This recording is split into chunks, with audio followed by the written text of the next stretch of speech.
जय जय श्री राधे कृष्ण। सबसे ज़्यादा क्रोधियों में दुर्वासा ऋषि आते हैं, जो बात बात पर क्रोधित भी हो जाते हैं और वरदान देने में भी महान है। एक राज ऋषि थे, अम्बा ऋषि। उन्होंने 1 साल तक अपनी पत्नी के साथ एकादशी व्रत रखने का नियम निर्धारित किया। जब एकादशी व्रत रहे और जिस दिन व्रत को तोड़ना, दूसरे दिन सभी साधु समाज और ऋषियों को उन्होंने दान दक्षिणा, स्वर्ण, गौए, बहुत से दान दिए। अब दुर्वासा जी को उधर से आगमन हो गया।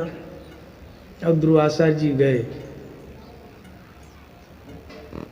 राज ऋषि ने उनका स्वागत किया और कहा, प्रभु आप हमारे यहाँ भोजन ग्रहण करें।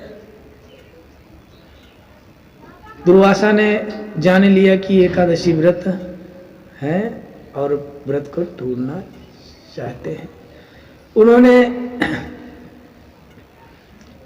तीर्थ में स्नान करने के लिए चले गए कि राजा अभी हम स्नान करके आते हैं तो भोजन करते हैं। वहाँ पर वो काफ़ी समय बिताया।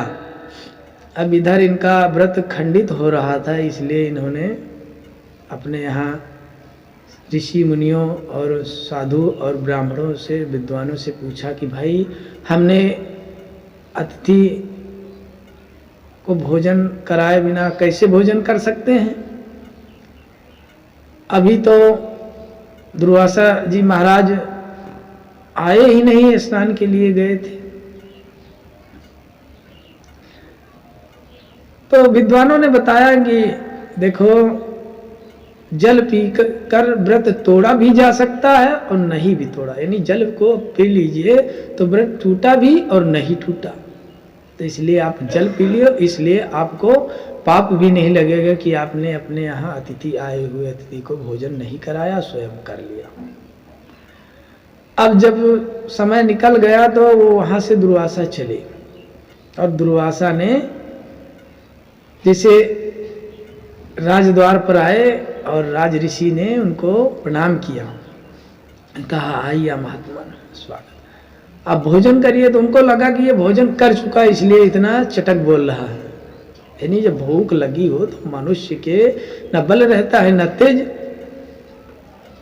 अब राजा इतने चटक स्वभाव से बोले तो उनको लगा कि इन्होंने व्रत को तोड़ लिया। उन्होंने कहा, राजा तू दुष्ट है, अधर्मी है, पापी है और मुझे भोजन का निमंत्रण दिए और मुझ जैसे भूखे साधु को बिना खिलाए तूने भोजन कर लिया, इसलिए मैं तुझे श्राप दूंगा। उन्होंने अपनी जटा को उखाड़ा, बिल्कुल उसी प्रकार जैसे भगवान भोलेनाथ ने अपनी एक जटा को पत्थर पटकी और वीरभद्र प्रकट हुए। उन्होंने जटा को उखाड़ा और पटका और उसमें से कृत्या बनी, राक्षसी। कृत्या ने हाथ में तलवार ली, अग्नि के समान जलती हुई, और उसी तलवार को लेकर के राज ऋषि की तरफ बढ़े। और भगवान ने पहले से ही अपने भक्तों की सुरक्षा में सुदर्शन चक्र नियुक्त कर दिया और सुदर्शन चक्र निकला राजा ऋषि के पीछे से, यहां से निकला सरसी और उस कृत्या को जला करके भस्म कर दिया और वो दुर्वासा के पीछे पड़ गया। देखो, हमने कथा पढ़ी तो हमको अच्छा ये लगा कि कम से कम दुर्वासा ऋषि को किसी भक्त ने सजा दी और माफी भी मंगवाई। इसलिए इस कथा को हमको पढ़ने में कुछ आनंद आया कि भाई अगर कोई क्रोध बस सबको सताते रहे बेमतलब, तो उसको भगवान उसके अहंकार का दमन तो करते हैं। अब सुदर्शन उनकी तरफ बढ़ा। अब दुर्वासा महाराज भगे, गुफा में घुसे, गुफा में सुदर्शन महाराज प्रवेश कर गए अतल सुतल बितल यानी पाताल जितने लोग थे सब में गए, सब कहीं सुदर्शन जी महाराज उनका पीछा करते करते गए। सुदर्शन के प्रभाव से वो जलने लगे, वो गए ब्रह्मलोक। अब ब्रह्मा जी के पास गए, प्रणाम किया कि हे प्रजापति हमारी रक्षा करो।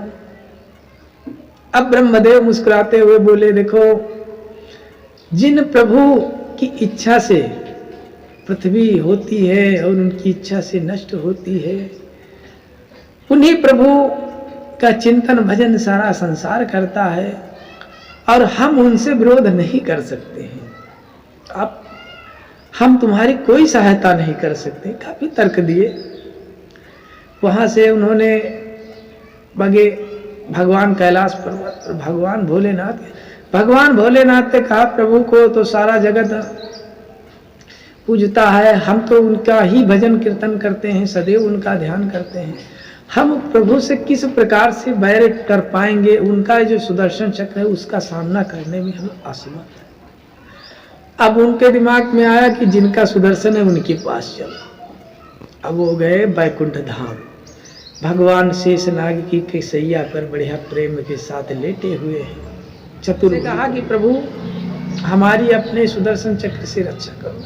तो भगवान ने कहा, देखो हम असमर्थ हैं, हमारे जो भक्त हैं हम भक्तों के बस में हैं। हमारे हृदय में जो है भक्तों का वास है और मैं स्वयं भक्तों के हृदय में वास करता हूं।